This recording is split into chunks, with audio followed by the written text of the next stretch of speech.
nghìn năm lớn thay.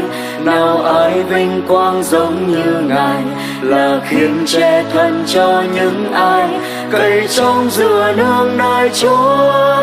Ngài nhớ giao ước đến muôn đời, nghìn năm không quên lời phán hứa. Lòng khoan nhân Chúa lớn vô cùng, đức thánh tin Ngài cao lắm thay.